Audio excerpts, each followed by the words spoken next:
사랑을 낳고. 우리가 삶에서 가장 어려운 때가 되면 하나님이 나와 함께 하시는가라는 그런 의심이 드는 순간들이 있습니다. 그때는 아무리 둘러봐도 하나님이 나와 함께 계신다라는 것을 확실하게 말해주는 것이 없어요. 그렇게 없어 보여요. 그러나 성경은 우리에게 분명하게 가르치는 것이 무엇입니까? 그러한 순간에조차도 하나님은 우리와 항상 함께 계신다는 사실입니다. 그것을 성경은 우리에게 보여주고 있습니다. 우리가 지금 보고 있는 이 룻기 전체는요, 우리가 전체적으로 볼 때 하나님이 직접적으로 나오진 않습니다. 하나님이 직접적으로 나오셔서 무슨 기적을 일으키신다든가 무슨 직접적인 말씀을 주시는 것은 룻기에 나오지 않아요. 그렇지만 우리가 모든 사건의 진행 과정을 살펴보면 그 속에 하나님이 함께 계신다라는 것을 우리가 느끼게 됩니다. 오늘 우리가 보게 되는 이제 룻기 2장도 바로 그러한 하나님을 우리에게 알려주고 있죠. 특히 보이지 않으시는 그 하나님의 손길이 확실하게 나와 있습니다. 그러면 하나님이 어느 정면에 나오시는 걸까? 하나님은 룻기 전체 모든 사건 속에 함께 하시죠. 특별히 나오미가 깨닫지는 못했지만 룻과 나오미가 혹독한 어려움을 당하고 있는 그때에도 하나님은 함께 계셨습니다. 우리가 이 시간 하나님의 백성에게 돌아온 나오미와 룻, 그 룻에게 하나님께서 어떤 일을 하실지, 그리고 하나님께서 무엇을 준비하셨는지를 우리가 살펴보려고 합니다. 베들레헴으로 돌아온 이 두 과부의 삶에 어떤 일들이 펼쳐지게 될 것인가? 과연 노동력이 절대적으로 필요했던, 그리고 절대적이었던 그 고대 사회에서 보호자가 없는 늙은 과부인 나오미의 노년은 어떠할꼬? 또 아무런 보호도 받을 수 없이 이스라엘 땅에 들어와 살게 된 젊은 모압 과부 룻의 인생은 어떻게 될 것인가? 과연 무엇으로 하나님은 그 믿음의 여정 위에 선 이 여인들을 채울 것인지 우리가 오늘 이 시간 함께 살펴보도록 하겠습니다. 1번 같이 한번 읽어보겠습니다. 1번입니다. 시작. 누군가의 은혜를 구하는 겸손한 룻. 자, 오늘 본문 2절을 우리 같이 읽어보도록 하겠습니다. 본문 2절입니다. 시작. 모압 여인 룻이 나오미에게 이르되 원하건대 내가 밭으로 가서 내가 누구에게 은혜를 입으면 그를 따라서 이삭을 줍겠나이다 하니 나오미가 그에게 이르되 내 따라 갈지어다 하매. 자, 나오미는 남편도 잃었습니다. 재산도 다 잃은 채 지금 룻을 데리고 지금 고향 베들레헴 땅에 돌아왔어요. 그렇지만 앞으로 살아갈 길이 막막합니다. 당장 하루 먹고 살 양식조차 없는 거예요. 상황은 너무나 절망적입니다. 특별히 당장의 끼니를 해결할 방법이 없었어요. 이 상황 속에서 오늘 본문에서는 며느리 룻이 시어머니에게 무엇을 말하고 있습니까? 추수하는 누군가의 밭에 가서 떨어진 이삭을 주워오겠습니다. 이렇게 지금 이야기하고 있는 겁니다. 어떻게 보면 룻과 나오미는 요즘으로 보면 끼니 해결이 안 되는 극빈자인 거예요. 극빈자. 가장 낮은 계층의 사람인 겁니다. 그런 룻이 끼니를 해결하기 위해서 했던 일이 무엇이라고요? 추수하는 남의 밭에 가서 이삭을 줍는 겁니다. 그러나 여러분, 남의 밭에 가서 버려진 이삭을 주울 수 있다라는 것, 이것도요 어떻게 보면 하나님의 은혜입니다. 왜냐하면 하나님께서 나그네와 고아와 과부를 위해서 이삭을 버려두라 명령하셨기 때문이에요. 그것을 하나님께서 율법으로 이스라엘 백성들에게 규정을 해놓으신 겁니다. 우리 레위기 19장 9절 10절을 같이 한번 읽어볼까요? 시작. 너희가 너희의 땅에서 곡식을 거둘 때 너는 밭 모퉁이까지 다 거둘지 말고 내 떨어진 이삭도 줍지 말며 내 포도원의 열매를 다 따지 말며 내 포도원에 떨어진 열매도 줍지 말고 가난한 사람과 거류민을 위하여 버려두라. 나는 너희의 하나님 여호와이니라. 그러니까 하나님께서 율법에 딱 규정을 해놓으셨어요. 매년 추수철이 되면은 밭, 과수원, 포도원 여기에서 곡식, 과일 이걸 수확할 때 어떻게 하라고요? 가난한 사람, 연약한 이웃, 또 거류민들 그들을 위해서 뭐 어떻게 해놓으라고요? 남겨놓으라는 거예요. 어느 정도를 남겨놓고 수확하라는 거예요. 다 거두지 말라는 거예요. 모퉁이 것은 남겨놓으라는 거예요. 떨어진 것은 줍지 말라는 거예요. 과부를 포함한 가난한 자들을 위해서 그들도 추수의 기쁨을 맛보게 하시려는 하나님의 배려죠. 가난한 사람들의 자존심은 지켜주면서 자신들의 필요를 어느 정도 채우게 하려는 하나님의 제도로 하나님께서 율법에 딱 규정을 해놓으신 겁니다. 이건 가난한 자들을 위한 하나님의 특별한 배려였던 거죠. 그런데 실제로 고아와 과부들은 이삭을 줄 때 자주 무시를 당했던 것 같아요. 과부나 고아를 해롭게 하지 말라라는 율법의 규정들이 계속해서 많이 나오는 것을 보면은 그 당시에 이런 일이 자주 발생했던 것으로 보입니다. 그러면서 오늘 룻이 내가 네게 은혜를 입으면 그를 따라서 이삭을 주겠나이다. 이 말도 어떻게 보면 그런 현실을 반영하고 있는 거다라고 말할 수 있겠죠. 자, 이삭을 주어오겠다라는 이 며느리에게 시어머니는 어떻게 답변을 해주고 있습니까? 내 딸아 갈지어다. 자, 시어머니의 허락을 구하는 며느리의 마음은 어떠했을 것이고 또 며느리의 요청을 듣고 허락할 수밖에 없는 시어머니 나오미의 마음은 어떠했을까요? 기근이 끝났다고 풍요로워진 땅에 돌아왔는데 여전히 이 두 여인은 흉년을 경험하고 있는 이들의 마음은 어떠했을겠습니까? 과연 이들에게 희망이란 있는 것일까요? 우리는 이 장을 열면서 어떻게 보면 좀 기대를 했어요. 대부분 이런 생각하잖아요. 믿음으로 어떤 일을 결단하고 또 그 의도가 선한 것이었다라면 그 결과가 분명 하나님이 축복해 주실 거라는 어떤 기대를 우리는 마음속에 가지게 됩니다. 그래, 하나님께서 내가 이런 결단을 했으니 하나님이 반드시 내게 축복을 주실 거야. 그런 기대를 가졌는데 막상 펼쳐지는 이야기는 뭐예요? 나오미와 룻이 그 약속의 땅, 회복된 땅, 그 땅에 들어왔는데 베들레헴에 돌아왔는데 그들이 경험해야 하는 것은 삶의 고단함, 삶의 피곤함, 그게 여전히 있더라는 거예요. 우리가 예수를 믿으면 예수님 앞에서 우리의 삶에 대한 어떤 결단, 신앙적인 결단을 하면 우리의 인생의 문제들이 해결될 거라고 생각하고 여러분 교회에 오시는 분들이 있다면 그런 분들은 10중 8구 큰 실망을 안고 교회를 떠나게 됩니다. 왜 그런지 아세요? 교회에 출석하고 신앙을 가졌다고 해서 당사자가 겪는 그 실제 어려움이 바로 해결이 되나요? 바로 해결이 되지 않기 때문입니다. 물론 하나님께서 특별한 은혜를 주셔서 즉각적으로 문제를 경험하는 사람도 있기는 해요.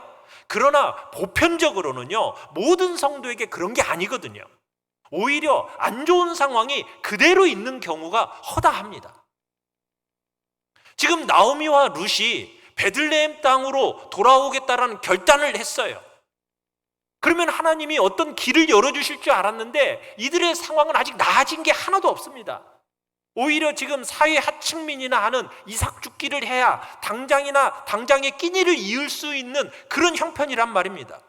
분명 신앙의 선택으로 풍요해진 빵집으로 돌아왔는데 그들의 허기진 배는 여전히 비어 있더라는 거예요. 우리도 마찬가지죠. 믿음을 회복했어요. 그러면은 우리는 어떤 기대를 해요? 그래, 하나님이 이 문제를 당장 어떻게 해결해 주시겠지? 문제가 당장 해결이 돼요? 해결이 안 돼요. 그러나 여러분들은 그 문제 속에서도 믿음을 잃어버리지 마시길 바랍니다. 왜요? 하나님은 분명히 그 속에서 간섭하고 계시기 때문입니다. 그 사실을 믿으시길 바라요. 우리 2번을 같이 한번 읽어봅시다. 2번 시작. 우연한 발길을 움직이는 분은 누구인가? 우연한 발길을 움직이는 분은 누구인가? 자, 시어머니의 허락을 받고 집을 나온 룻이 이곳저곳 추수하는 곳을 찾아다니면서 이삭을 줍게 됩니다. 그러다가 돌아가신 시아버지 엘리멜렉의 친척 보아스의 밭에 들어가게 됩니다. 자, 오늘 본문 3절 4절을 같이 한번 읽어보겠습니다. 시작.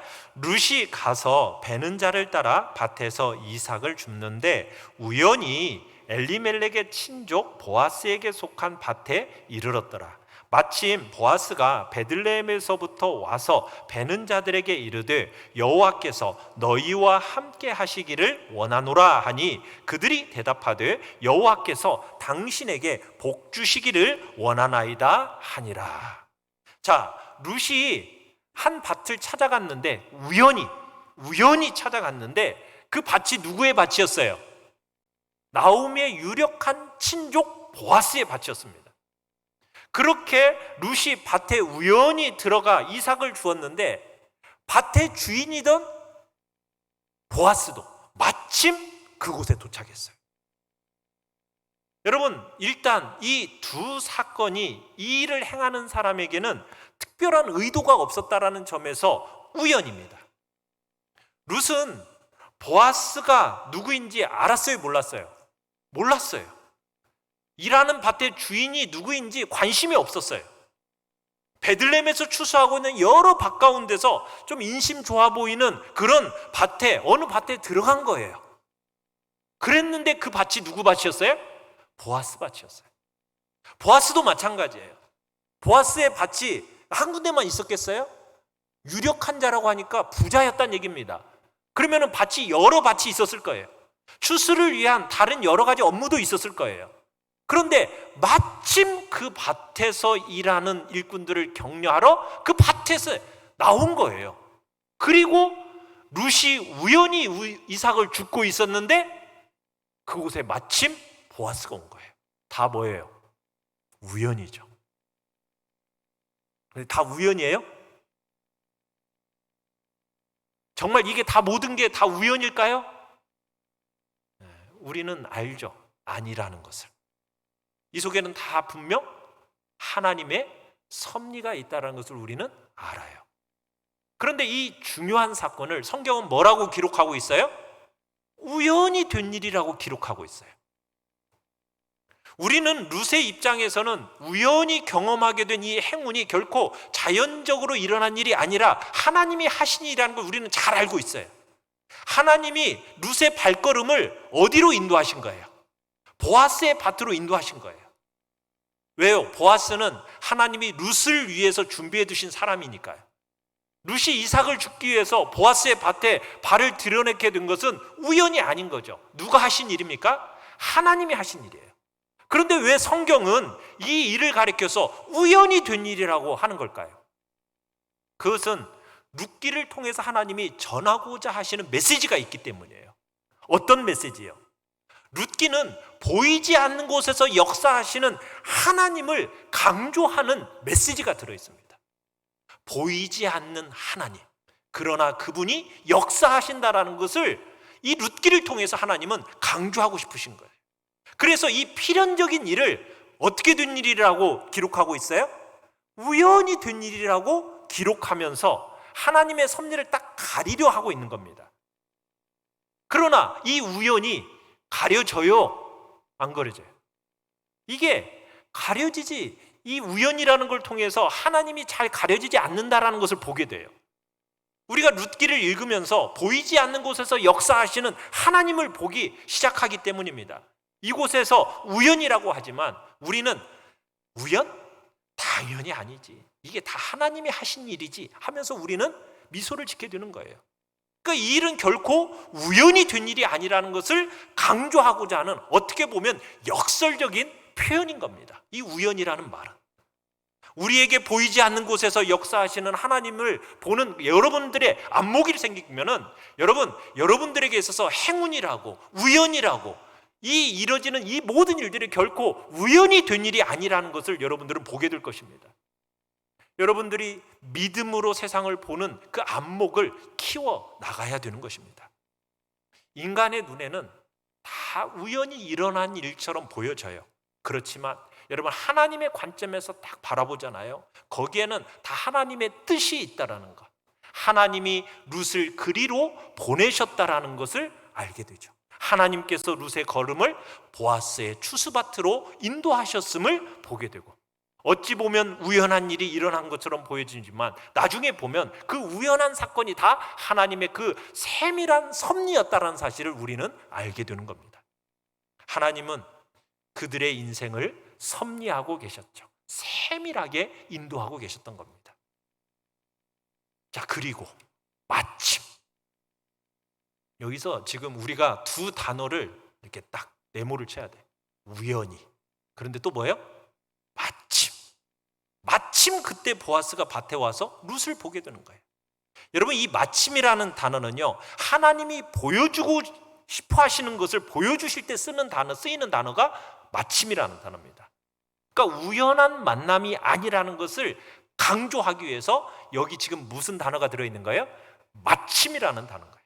그러니까 우연히와 이 마침의 조합이 결국 룻이 보아스의 배려와 호의를 받게 되는 은혜로 이어지는 것을 우리가 보게 돼요. 하필이면 룻이 보아스의 밭에 있을 때 마침 보아스가 그곳에 온 거예요. 이게 우연인 일이 아닐 수 없죠. 여기서 하나님의 손길을 느끼게 되는 거예요. 사랑하는 성도 여러분, 우리의 인생은요, 우연과 마침처럼 보여져요. 그런데 우리에게 우연처럼 보여지는 그 일들이 실상은 그 사건들의 배후에 누가 계신다고요? 하나님이 계신 거예요. 그리고 그 일하시는 하나님의 계획, 그 계획을 이루시는 그분의 능력, 그분의 손에 의해서 빚어졌다라는 것을 보게 되는 거죠. 그러니까 룻과 보아스의 만남은 결코 우연한 만남이 아닌 겁니다. 하나님의 우연을 가장한 필연인 거죠. 뭔가를 하시려고 하는 거예요, 하나님께서. 여기서 우리가 참 보게 되는 건 뭐냐면 하나님의 타이밍이 참 오묘하다라는 거예요. 하나님의 타이밍이 기가 막히지 않습니까? 우리는 급해요. 급한 건 누구뿐이에요? 우리예요. 하나님은 급하지 않으십니다. 그래서 하나님이 늦을까요? 늦지도 않으십니다. 하나님이 빠르지도 않으십니다. 하나님은 항상 어때요? 정확하세요. 믿으십니까? 우리는 그 하나님의 주권을 믿으셔야 돼요. 하나님은 정확하세요. 누구만 급해? 나만 급해요. 나만 급해. 우리의 기도 제목들 중에 화급한 것이 있어요? 답답한 것, 절실한 것이 있나요? 여러분, 그렇다면 여러분 이렇게 기도하시길 바라요. 하나님의 타이밍을 믿습니다. 그러면서 하나님께 맡기는 거예요. 여러분, 우리가 기도할 때요, 급하고 답답한 마음이 들어요. 여러분, 그때 걱정하지 마세요. 하나님 아버지의 그 타이밍을 믿으시길 바랍니다. 하나님의 타이밍만큼 정확한 게 없어요. 여러분, 바둑 두시는 분들 있으신가요? 바둑 두는 사람들 중에 이렇게 좀 우리나라에서 뭐 이창호 구단, 이세돌 구단 뭐 이런 사람들 있잖아요. 이런 사람들은 바둑 돌 한 수를 딱 놓잖아요. 그러면 그 한 수는 몇 수를 바라보냐면 50수를 바라본대요. 한 돌을 딱 놓으면은 50수가 어떻게 진행되어질지가 다 머리에 그려진 채 한 수를 놓는 거예요. 그러니까 진짜 대단한 거죠. 어마어마한 거죠. 그죠? 우리는 하나 놓고도 바로 앞것만 생각하는데 그런 사람들은 50수를 본다니까. 그런데 여러분, 하나님은 여러분의 인생의 수를 몇 수를 보실까요? 하나님은 몇 수를 보실 것 같아요? 하나님은요, 처음과 끝을 완전히 아시는 분이죠. 하나님은 여러분의 처음부터 끝까지 모든 수를 다 알고 계시고 그 한 수 한 수를 놓으시는 거예요. 믿으십니까? 그래서 여러분, 신앙의 싸움이라는 것은 어떻게 보면 우리가 얼마나 하나님 앞에 치성을 드렸느냐, 정성을 드렸느냐, 여러분 그런 싸움이 아니에요. 하나님을 알아가는 싸움인 거예요. 여러분이 믿는 하나님은 어떤 분이십니까? 하나님이 여러분의 아버지이심을 믿으십니까? 그 아버지는 여러분들을 얼마나 사랑하시는지 자신의 사랑하는 독생자 하나밖에 없는 그 유일한 것을 우리를 위해서 아낌없이 내놓으신 그 사랑하시는, 우리를 그렇게 사랑하시는 아버지라는 것을 믿으십니까?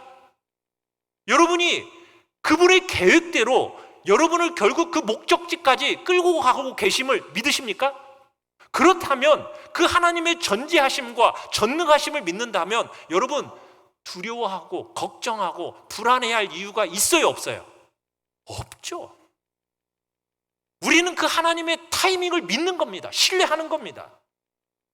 얼마나 절묘합니까? 우연히 갔어요. 그랬는데 마침 보아스가 또 그 밭에 이르는 거예요. 그렇게 두 사람의 운명적인 만남이 이루어지게 되는 거예요. 그러고 보면 우리의 삶 속에서도 여러분 수많은 우연들이 모여서 마침이라는 하나님의 은혜로 열매 맺어지는 것이 얼마나 많은지 몰라요. 안 그러시던가요? 우연한 것 같았는데 그 우연함이 얼마나 마침으로 딱 종결되던가요. 그래서 오늘의 내가 된 거 아닙니까? 이게 다 하나님의 은혜잖아요. 하나님은 구원받은 당신의 모든 아들딸들의 삶을 여러분 지금도 세밀하게 여러분 돌보시고 인도하고 계심을 믿으시길 바랍니다. 혹시 여러분의 삶 가운데 어려움이 있습니까? 건강을 잃으셨나요? 재산을 잃으셨나요? 극심한 어려움 가운데 있으신가요? 여러분 그렇다고 해서 실망할 필요가 없습니다. 왜 그렇습니까? 우리 인생의 전체 그림을 하나님은 다 계획해 놓고 계시기 때문입니다. 여러분 화가가 그림을 그릴 때 전체 그림에 어떻게 색칠을 해야 될지 다 머릿속에 그리면서 색칠하는 거예요. 여러분 어두운 색을 칠할 때 그 의도하는 대상을 돋보이게 하기 위해서 어두운 색을 칠하는 거예요. 그림 전체를 막 새카맣게 어둡게 하려고 그렇게 어둡게 칠하겠어요? 그게 아니거든요. 하나님께서 우리의 인생 가운데서도요 더 밝게 하시기 위해서 우리의 인생의 어두움이라는 고난을 사용하시는 거예요. 그러기에 지금 우리가 겪고 있는 어려움, 때로는 이해하지 못할 그런 상황이 있다 할지라도 여러분 그건 저주가 아닙니다. 오히려 우리에게 더 큰 축복을 주시기 위한 잠시의 과정임을 믿으시길 바랍니다. 3번을 같이 한번 읽겠습니다. 3번입니다. 시작. 하나님의 마음에 있는 긍휼을 건드린 룻. 자, 보아스가 그때 룻을 처음 봤어요. 그래서 일꾼들에게 물어봤습니다. 저 소녀가 누구냐? 여러 가난한 사람들이 이삭을 주었을 텐데요, 보아스의 눈에는 그 여인이 좀 도드라져 보였던 거예요. 그러자 일꾼을 거느린 사환이 이렇게 보고를 합니다. 6절 7절을 같이 한번 읽어보겠습니다. 시작. 베는 자를 거느린 사환이 대답하여 이르되 이는 나오미와 함께 모압 지방에서 돌아온 모압 소녀인데 그의 말이 나로 베는 자를 따라 단 사이에서 이삭을 줍게 하소서 하였고 아침부터 와서는 잠시 집에서 쉰 후에 지금까지 계속하는 중이니이다. 여러분 추수하던 종들이요 룻을 나오미와 함께 온 모압 여인으로 소개를 합니다. 그러면서 이 룻에 대해서 아주 성실하게 아침부터 쉬지 않았다라고 하면서 이삭을 그렇게 주었다고 긍정적으로 보아스에게 보고를 해요. 설명을 해줘요. 자, 그러자 이 보아스가 이 말을 듣고서는 룻에게로 옵니다. 그리고서는 이렇게 권면을 해요. 자, 8절 9절 같이 한번 읽어보겠습니다. 시작. 보아스가 룻에게 이르되 내 딸아 들으라. 이삭을 주우러 다른 밭으로 가지 말며 여기서 떠나지 말고 나의 소녀들과 함께 있으라. 그들이 베는 밭을 보고 그들을 따르라. 내가 그 소년들에게 명령하여 너를 건드리지 말라 하였느니라. 목이 마르거든 그곳에 가서 소년들이 길어온 것을 마실지니라 하는지라. 자, 보아스는 룻을 향해서 내 딸아 들으라 라고 하면서 대화를 시작을 합니다. 그리고는 보아스는 룻을 향해서 세 가지를 약속해 주고 있습니다. 첫째는 충분한 수입에 대한 약속입니다. 두 번째는 안전에 대한 약속입니다. 세 번째는 복지에 대한 약속이에요. 자, 어떻게 나왔느냐? 보아스가 룻에게 추수가 끝날 때까지는 자신의 밭에서 이삭을 죽도록 허락했습니다. 이것은 수입에 대한 보장입니다. 또 일하는 동안에는 자신의 종들에게 명령해서 건드리지 못하도록 하게 하겠다, 이렇게 얘기합니다. 여러분, 이 당시 아무런 법적인 보호도 받을 수 없는 젊은 이방 여인, 여러분 그 여인에 대한 안전 조치를 딱 해주는 거예요. 그러면서 또 뭐예요? 언제든지 목이 마르면은 일꾼들이 마시는 물을 달라고 해서 마시도록 해라 하면서 허락을 합니다. 어떻게 보면은 복지, 최소한의 근무에 대한 약속이죠. 여러분, 이런 약속이 별것 아닌 것 같지만 지금 당장 루세게에 있어서는 가장 필요한 실제적인 약속을 해준 거죠.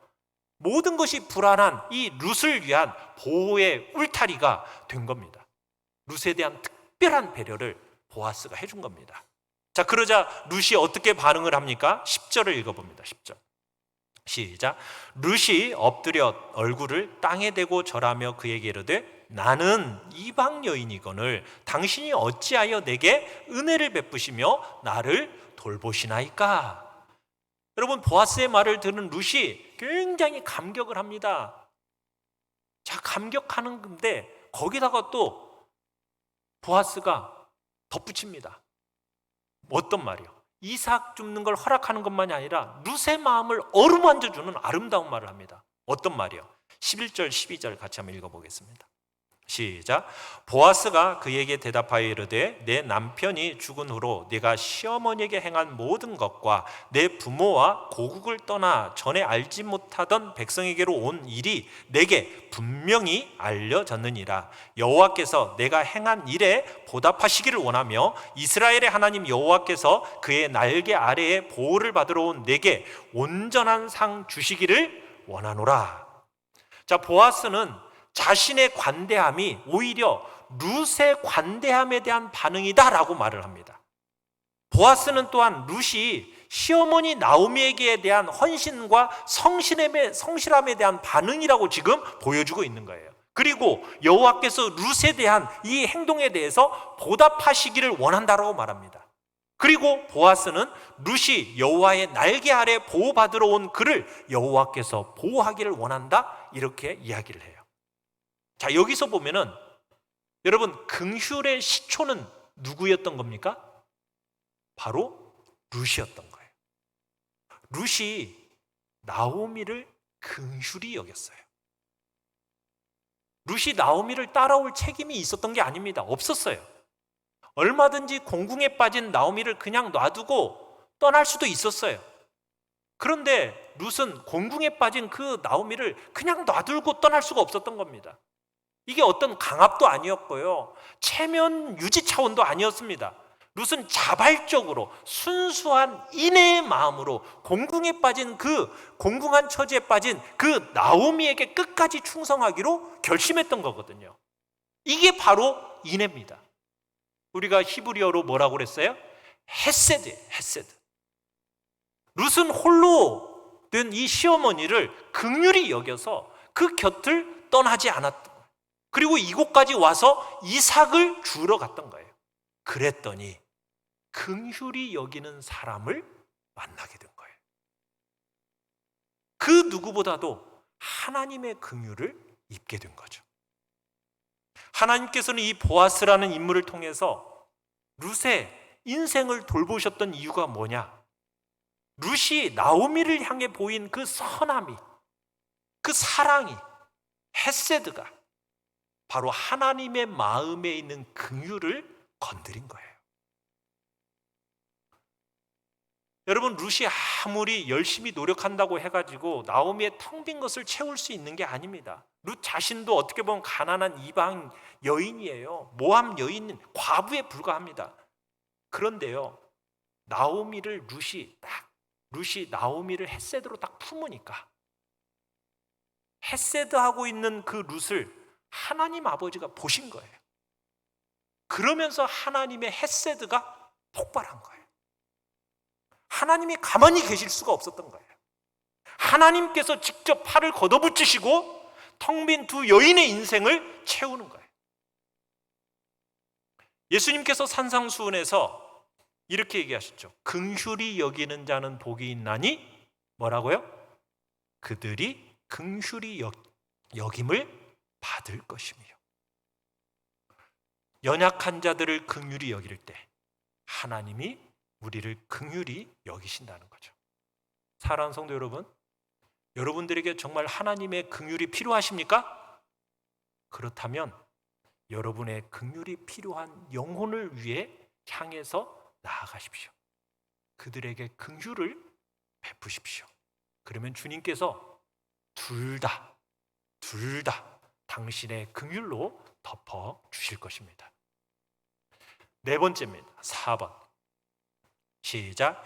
여호와의 날개 아래에 보호를 받으러 온 룻. 자, 보아스가 하나님께서 이 모든 것에 대해서 온전한 상을 주실 것이라 하면서 축복을 해줍니다. 자, 그런데 이 과정에서 보아스가 사용하는 룻을 수식하는 표현이 특이한데요. 뭐라고 12절에서 얘기하고 있습니까?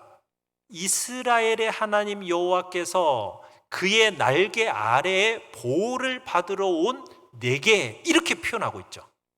그러니까 룻이 단순하게 그냥 남편과 시어머니에 대한 의리 때문에 베들레헴에 온 게 아니라는 거예요. 베들레헴에 온 이유가 뭐라고 지금 보아스가 이야기를 하고 있어요? 그 이 모든 선택의 중심에 뭐가 있는 거예요? 신앙적인 이유가 있는 거예요.